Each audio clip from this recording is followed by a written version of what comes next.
ಈ 2026 ಅಲ್ಲೂ ಕಾಫಿ ಮಾಡ್ಕೊಡೋ ಮಕ್ಳನ್ನ ಪಡೆದಿದ್ದಾರೆ ಜನ. ಪುಣ್ಯವಂತರು. ತಗೋ ಕುಡಿ. Thank you. ಅಲ್ಲ, ಈ ಖುಷಿ ನಾನು ಕಾಫಿ ಮಾಡಿಕೊಟ್ಟಿದ್ದಕ್ಕ ಅಥವಾ ನಿನ್ ದೊಡ್ಡ ಮಗ ಫಾರಿನ್ಗೆ ಹೋಗಿದ್ದಕ್ಕ? ಅದಕ್ಕೆಲ್ಲ ಕಣ, ಗೌತಮ್ ಮನೇಲಿಲ್ಲ ಅಂತ ಭೂಮಿಕಾ ಬೇಜಾರಲ್ಲಿದ್ದಾಳಲ್ವಾ, ಅದು ನೋಡಿ ಒಂಥರ ಖುಷಿ. Enjoy enjoy. ಈ ರೋಗಿ ಬಯಸಿದ್ದು ಡಾಕ್ಟರ್ಳಿದ್ದು ಒಂದೇ ಅಂತಾರಲ್ಲ ಹಾಗೆ. ಮಾಮ್, ನಾನು ಅವನನ್ನ ಅಬ್ರಾಡ್ಗೆ ಎಲ್ಲಾದ್ರೂ ದೂರ ಕಳಿಸ್ಬೇಕು ಅಂತ ಅನ್ಕೊಂಡಿದ್ದು ಸತ್ಯನೇ. ಆದರೆ ಅದಕ್ಕೆ ತಕ್ಕನಾಗೆ ರೈಟ್ ಟೈಮ್ ಅನ್ನೋ ಹಾಗೆ ಇವರು ಟ್ರಿಪ್ ಪ್ಲಾನ್ ಮಾಡಿದ್ರು. ಸೊ ನನ್ನ ಪ್ಲಾನನ್ನು ಇಲ್ಲಿ ಎಕ್ಸಿಕ್ಯೂಟ್ ಮಾಡಿ ಕೊಟ್ಟೆ ನೋಡು ಹೊಡ್ತಾ. ಅದು ಕೋಇನ್ಸಿಡೆನ್ಸ್ ಆದ್ರೂ ಇವ್ರುಗಳ ಖುಷಿ ಚಿದ್ರ ಚಿದ್ರ. ಆ್ಯಂಡ್ ಅದನ್ನ ನೋಡಿ ನನಗೆ ಸಿಕ್ಕಾಬಟ್ಟೆ ಖುಷಿ ಆಗುತ್ತೆ. ನಿಂದೇನೋ ಪ್ಲ್ಯಾನ್ ಅಂತ ಹೇಳ್ತಿಯಲ್ಲ, ಏನು ಆ ಪ್ಲ್ಯಾನು? ಹೇಳಲ್ಲ ಅಂತ ಹೇಳ್ದೆ ತಾನೆ, ಮತ್ತೆ ಮತ್ತೆ ಕೇಳ್ಬೇಡ ನೀನು.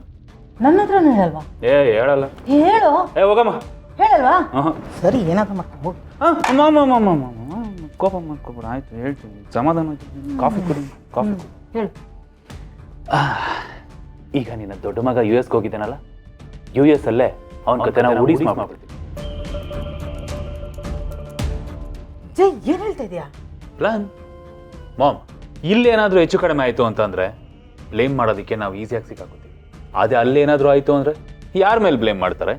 ಆದರೂ ಅವನನ್ನು ಅಲ್ಲಿ ಕೊಲೆ ಮಾಡೋದು ಅಷ್ಟು ಸುಲಭನಾ? ಅದೇ ಸುಲಭ ಮಾಮ್. ಮಾಮ್, ಇಲ್ಲಿ ಕ್ವಾರ್ಟರ್ಗೆಲ್ಲ ಕೊಲೆ ಮಾಡೋ ಜನ ಬೇಜಾನ್ ಸಿಗ್ತಾರೆ. ಅದೇ ರೀತಿಯಲ್ಲಿ ಡಾಲರ್ಸ್ ಬಿಸಾಕಿದ್ರೆ ಎಷ್ಟು ಜನ ಬೇಕು? ಅಪ್ಪಿ ತಪ್ಪಿನೂ ನಮ್ಮ ಹೆಸರು ಹೊರಗೆ ಬರಲ್ಲ ತಾನೆ? ಖಂಡಿತ ಇಲ್ಲ ಮಾಮ್, ಡೋಂಟ್ ವರಿ. ಇದೆಲ್ಲ ಯಾವಾಗ ಆಗುತ್ತೆ? ಹೇಗೆ ಮಾಡ್ತೀಯಾ? ಅವನು ಈಗ ತಾನೇ US ರೀಚ್ ಆಗಿದ್ದಾನೆ. ನಮ್ಮವರು ಪ್ರೊವೋಕ್ ಮಾಡಕ್ಕೆ ಈಗ ತಾನೇ ಶುರು ಮಾಡ್ತಾ ಇದ್ದಾರೆ. ರೈಟ್ ಟೈಮ್ ನೋಡಿಕೊಂಡು ಕತೆ ಮುಗಿಸ್ತಾರೆ. ಅಂದರೆ ಅವನ ಬೆನ್ನಿಂದ ಏನು ನಡೀತಾ ಇದೆ ಅಂತ ಅವನಿಗೆ ಗೊತ್ತಿಲ್ಲ ಅಂತ ಹೇಳು. ಗೊತ್ತಾಗೋಕೆ ಮುಂಚೆನೆ ಹೊಡೆದಿರ್ತಾರೆ ಮಾಮ್. ನಿಜವಾಗ್ಲೂ ಜೈ, ನೀನು ಇಷ್ಟೆಲ್ಲ ಪ್ಲ್ಯಾನ್ ಮಾಡಿದೀಯ ಅಂತ ನಾನು ಅನ್ಕೊಂಡಿರಲಿಲ್ಲ. ಮಾಮ್, ಈ ನಡುವೆ ಈ ನನ್ನ ಮಗ JD ಮೊದಲಿನ ಥರ ಯೋಚನೆ ಮಾಡೋದನ್ನ ಬಿಟ್ಬಿಟ್ಟಿದ್ದಾನೆ. ಈಗ ಒಂದು ಹೆಜ್ಜೆ ಇಡಬೇಕು ಅಂದ್ರೂ ಅದ್ರ ನೆಕ್ಸ್ಟ್ ಹೆಜ್ಜೆ ಏನು ಅಂತಾನು ಯೋಚನೆ ಮಾಡಿರ್ತೀವಿ.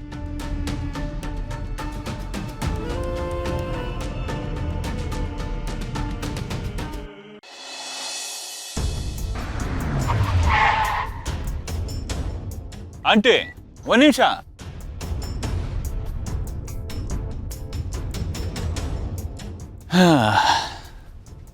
ಏನ್ ಆಂಟಿ, ನೋಡಿದ್ರು ನೋಡದೇ ಇರೋ ಥರ ಹೋಗ್ತಾ ಇದ್ದೀರಾ? ಜಯದೇವ್, ಹೇಗಿದ್ಯಪ್ಪ? ಕಂಪ್ಲೀಟ್ ಸ್ಟೋರಿ ಗೊತ್ತಿರೋ ವ್ಯಕ್ತಿನೇ ಹೇಗಿದೆಯಾ ಅಂತ ಕೇಳಿದ್ರೆ ಏನು ಹೇಳಿ? ಏನೋ ನಿಮ್ಮೆಲ್ಲರ ಆಶೀರ್ವಾದ, ದಯೆ, ಅನುಕಂಪ, ಪ್ರೀತಿ ಇದೆಲ್ಲದರಿಂದ ಒಂಚೂರು ಉಸಿರಾಡ್ತಾ ಇದ್ದೀನಿ ಅನ್ಬೋದು. ಯಾಕಪ್ಪ ಹೀಗೆಲ್ಲ ಮಾತಾಡ್ತಿದ್ಯಾ? ನಾವೆಲ್ಲ ಒಂದೇ ಮನೆಯವರಲ್ವಾ? ರಿಲೇಟಿವ್? ಯಾವ ಸಿಮೆ ರಿಲೇಟಿವ್? ನೀವು ನಿಮ್ಮ ಮಕ್ಕಳೆಲ್ಲ ಸೇರಿ ನನ್ನನ್ನು ಮನೆಯಿಂದ ಹೊರಗಡೆ ಹಾಕಿ ಈಗೇನೋ ನನ್ನ ಮೇಲೆ ಭಾರಿ ಕಾಳಜಿ ಇರೋ ಥರ ಮಾತಾಡ್ತಿದ್ದೀರಲ್ಲ. ಈ ಸತ್ತ ಮೇಲೆ ಸ್ಟೈಲಾಗಿ ಬಿಳಿ ಬಟ್ಟೆ ಹಾಕೊಂಡು, ಕಣ್ಣಿಗೆ ಕೂಲಿ ಗ್ಲಾಸ್ ಹಾಕೊಂಡು, ಕಣ್ಣಿಂದ ಬರ್ದಿರೋ 2 ಹನಿ ಕಣ್ಣೀರನ್ನು ಬಲವಂತವಾಗಿ ಆಚೆ ಬರ್ಸಿ ಶ್ರದ್ಧಾಂಜಲಿ ಹೇಳ್ತಾರಲ್ಲ, ಹಾಗಿದೆ ನಿಮ್ಮ ಮಾತು. ಹಳೆದೆಲ್ಲ ಇನ್ನೂ ಮನ್ಸಲ್ಲಿ ಇಟ್ಕೊಂಡು ಯಾಕಪ್ಪ ಹೀಗೆಲ್ಲ ಮಾತಾಡ್ತಿದ್ಯಾ? ಕೆಟ್ಟ ಟೈಮ್ ಆಗಿದ್ದಾಗೋಯ್ತು, ಬಿಟ್ಬಿಡು. ಹೇಗೆ ಬಿಡೋಕ್ಕಾಗತ್ತೆ? ನಿಮ್ಮ ಮಕ್ಕಳ ನೆಮ್ಮದಿಗೋಸ್ಕರ ನಾನು ನನ್ನ ಮನೆಯಿಂದನೇ ಹೊರಗಡೆ ಇದ್ದೀನಿ.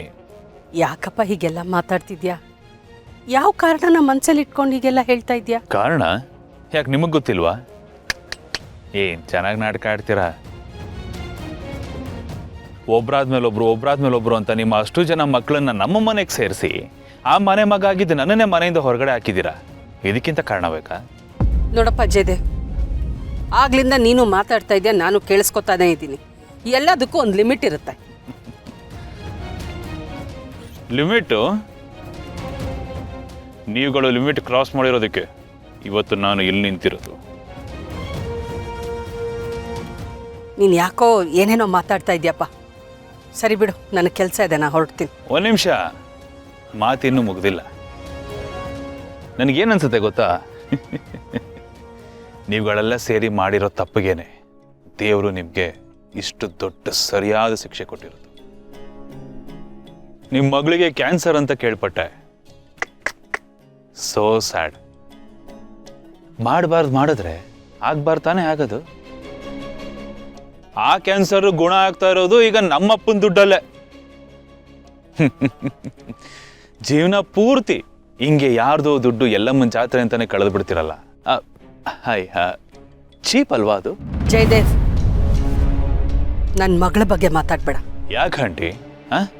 ನಿಮ್ಮ ಮನೆಯಲ್ಲಿ ಅಥವಾ ನಿಮ್ಮ ಮಕ್ಳುಗಳಿಗೆ ಯಾರಿಗೇ ನೋವಾದ್ರೂ ನಿಮ್ಗೆ ಅದು ಕಾಣಿಸುತ್ತೆ. ಆದರೆ ನನಗಾಗಿರೋ ನೋವು ಯಾರಿಗೂ ಕಾಣಿಸಲ್ಲ ಅಲ್ಲ.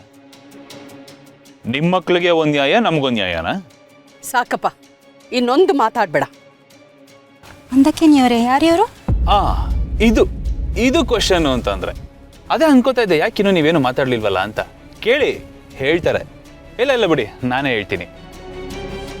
ಈ ಮಹಾನ್ ಭಾವರಿಗೆ ನಾನು ಏನಾಗ್ಬೇಕು ಗೊತ್ತಾ? ಸಿಂಪಲ್ ಆಗಿ ಒಂದು ಸ್ಟೋರಿ ಹೇಳಲ್ಲ. ಇವರ ದೊಡ್ಡ ಮಗಳಿಲ್ವಾ, ಅವಳನ್ನ ನನ್ನ ಮನೆ ದೊಡ್ಡ ಮಗನ್ ಕಟ್ಟಿದ್ರು. ಅದಾದ್ಮೇಲೆ ಇವ್ರ ಚಿಕ್ಕ ಮಗಳು ಒಬ್ಳಿದ್ದಾಳೆ, ಅವಳನ್ನ ನನ್ನ ತಮ್ಮನ ಕಟ್ಟಿದ್ರು. ಅಷ್ಟು ಸಾಲದು ಅಂತ ಇವರ ಮಗ ಒಬ್ಬ ಇದ್ದಾನೆ, ಅವನು ನನ್ನ ತಂಗಿಗೆಲ್ಲ ನೋಡ್ದು ಅವಳನ್ನು ಮದುವೆ ಆದ. ಎಲ್ರು ಮನೇಲಿರೋ ಒಬ್ಬ ಮಕ್ಕಳನ್ನ ದಾರಿ ಎರ್ದ್ಕೊಟ್ರೆ ಇನ್ನೊಂದು ಮನೆಗೆ, ಇವರು ಇಡೀ ಫ್ಯಾಮಿಲಿನೇ ದಾರಿ ಎರ್ದ್ಕೊಟ್ಬಿಟ್ಟಿದ್ದಾರೆ. ಅಂತ ಮಹಾನುಭಾವರು. ಆದ್ರೆ ಕೊನೆಗಾಗಿದ್ದು ಏನು ಗೊತ್ತಾ ಆಂಟಿ? ಮನೆಗೆ ಸೊಸೆಂದಿರಾಗಿ ಬಂದು ಇವರಿಬ್ರು ಮಕ್ಕಳು ದೀಪ ಅಣಿಸೋದು ಬಿಟ್ಟು ಇಡೀ ಮನೆಗೆ ಬೆಂಕಿ ಹಚ್ಚಿ ಸುಟ್ಟಾಕಿದ್ರು. ಅಯ್ಯೋ, ಹಿಂಗೆಲ್ಲ ಆಗಿದ್ಯಾ? ಇಷ್ಟೆಲ್ಲ ಆಯ್ತು ಅಂತೀನಿ. ಇಲ್ಲಾಂದ್ರೆ ಇಷ್ಟೊಂದು ನೊಂದ್ಕೊಂಡು ಮಾತಾಡ್ತಿದ್ದ ನಾನು, ನೀವೇ ಹೇಳಿ. ಅದಕ್ಕೆ ಇವ್ರುಗಳನ್ನೆಲ್ಲ ನೋಡಿದ್ರೆ ನನಗೆ ರಿಲೇಟಿವ್ಸ್ ಅನ್ಸಲ್ಲ, ಇರಿಟೇಷನ್ಸ್ ಅನ್ನಿಸ್ತಾರೆ.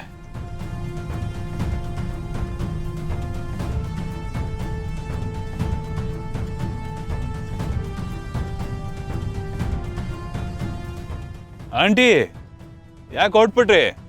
ಇನ್ನೊಂದೆರಡು ಮಾತು ಕಷ್ಟ ಸುಖ ಆಡೋದಿತ್ತು. ಇರ್ಲಿ ಹೋಗಿ, ನೆಕ್ಸ್ಟ್ ಟೈಮ್ ಸಿಕ್ದಾಗ ಮಾತಾಡೋಣ. ಬಾಯ್.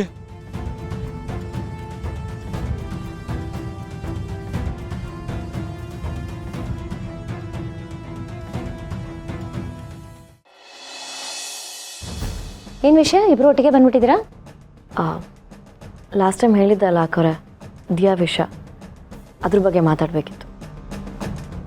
ಮಲ್ಲಿ, ನನಗೆ ಹೇಳಿದ್ನಲ್ಲ ಜಯದೇವ್ ಅವ್ರ ವಿಷಯದಲ್ಲಿ ಇನ್ವಾಲ್ವ್ ಆಗೋದು ಬೇಡ ಅಂತ. ಅಕ್ಕ ಪ್ಲೀಸ್, ನಾವು ಹೇಳೋದನ್ನು ಸ್ವಲ್ಪ ಅರ್ಥ ಮಾಡ್ಕೊ. ನಾವು ಸುಮ್ಮನೆ ಜಯದೇವ್ ಮೇಲೆ ಅನುಮಾನ ಪಡ್ತಿಲ್ಲ. ಈ ಕೇಸ್ನಲ್ಲಿ ನಮ್ಮ ಫ್ರೆಂಡ್ ಏನೂ ತಪ್ಪಿಲ್ಲ ಅಕ್ಕ.